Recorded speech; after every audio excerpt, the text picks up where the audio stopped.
My name's Shane Ryder. I go to MSU. I'm an HA 491. The purpose of this video is actually describe the space or thing that I'm actually using for my class for contested spaces. What I'm trying to use right now is actually my military uniform. I've been in the military for going on 10 years. The purpose of the uniform is to blend us into our surroundings in a combat zone to help keep us safe for camouflage purposes. The other purposes of this uniform is for a dress wear, for the attire. It has a formal purpose for dressing up and looking casual and businesslike, with its boots bloused in when you wear it, and a belt, undershirt, hat that holds our ranks, which have specific meanings for between soldiers to show structure. There's one here, and there's also one here. Our branch of service, and our last name usually. Country we serve, usually with our flag. If we've been deployed, we usually wear a combat patch on our right side. And then this is our unit we're usually in. Now, the sizes are relative to who the person is that wears them. They just changed this uniform probably less than a year ago. The uniform is actually supposed to mean uniformity, but within the military itself, there's always issues with race, gender. Lately, it's been gender, especially with the whole bathroom issue in the military. It's been big.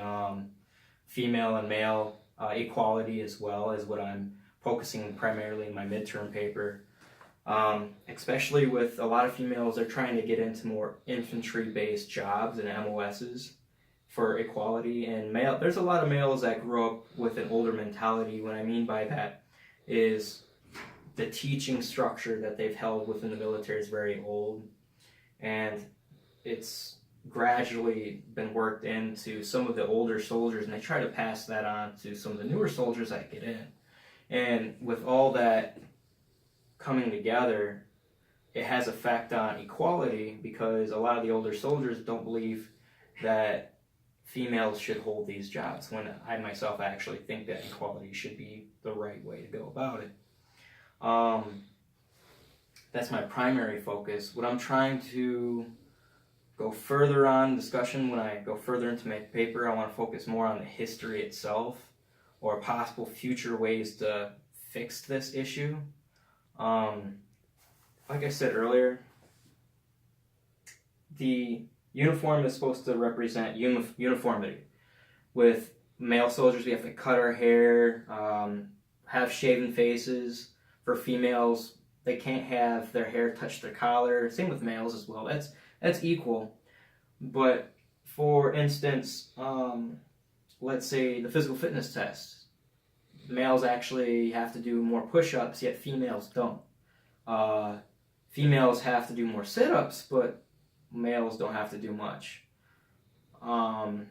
For the run, the females get more time, the males don't. It sounds like it's staggered a little bit, but in most cases, it's mostly thought of not being equal within the uniform and the Army and military itself. So when we say uniform and uniformity, this is supposed to blend us all together wearing this. There's a lot of contestation in this space, in this uniform. All right, that's it.